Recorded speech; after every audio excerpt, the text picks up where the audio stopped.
नमस्कार मित्रांनो, तर स्वागत आहे तुमचे आमच्या यूट्यूब चॅनलवरती। सोशल मीडियाच्या जगामध्ये अनेक कलाकारांनी प्रसिद्धी मिळवली। यामध्ये तन्वी मुंडलेने लाखो चाहत्यांना वेड लावले।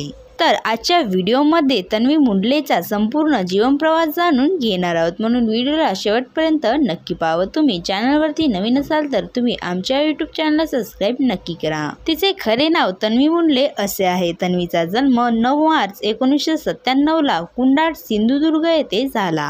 तर सध्या 2024 नुसार ही आता 26 वर्षाची झाली आहे। ही नॅशनॅलिटीने भारतीय तर रिलिजनने एक हिंदू आहे। तन्वीच्या प्रोफेशनबद्दल सांगायचे झाले तर ही ने एक ॲक्ट्रेस, मॉडेल तसेच डान्सर आहे। तिला फोटोशूट करायला, डान्स करायला तसेच ट्रॅव्हलिंग करायला खूप जास्त आवडत असते। तन्वीला लहानपणापासूनच अभिनय क्षेत्रामध्ये आवड होती, म्हणून तिने कॉलेजचे शिक्षण पूर्ण झाल्यानंतर अभिनयासाठी ऑडिशन देण्यास सुरुवात केली। त्यावेळी तिला खूप जास्त मेहनत घ्यावी लागली। 2018 मध्ये तन्वीला सायकल या चित्रपटात काम करण्याची संधी मिळाली।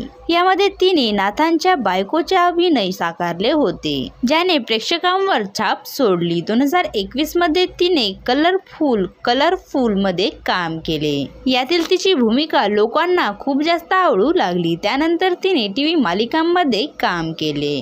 तर झी मराठीवर 2021 मध्ये प्रसारित झालेल्या पहिले ना मी तुला या मालिकेमध्ये तिने मानसी देसाईची भूमिका साकारली होती। यामध्ये तिच्या भावनिक अभिनयाने प्रेक्षकांचे मन जिंकून घेतले। सध्या ती आपल्याला कलर्स मराठीवर प्रसारित होणाऱ्या भाग्य दिलं तू मला या मालिकेद्वारे प्रेक्षकांना भुरळ घालत आहे। तन्वीने स्वतःला एक अष्टपैलू अभिनेत्री म्हणून स्थापित केले। तन्वीच्या कमाईबद्दल सांगायचे झाले तर ती एका एपिसोड मध्ये काम करण्यासाठी 20 ते 25 हजार रुपये चार्ज करते। तसेच ती नवनवीन ब्रँडचे प्रमोशन करून मंथली लाखो रुपये कमवित असते। तिच्या रिलेशन बद्दल बोलायचे झाले तर ही सध्या स्वतःच्या लाईफ मध्ये सिंगलच आहे। तर सर्वप्रथम ही स्वतःच्या करिअरवर पूर्णपणे फोकस करते। तुम्हाला तन्वी मुंडेचे अभिनय कसे वाटते हे आम्हाला कमेंट्स करून नक्की सांगावं। असेच नवनवीन व्हिडिओ पाहण्यासाठी आमच्या यूट्यूब चॅनलला सबस्क्राइब नक्की करा। धन्यवाद।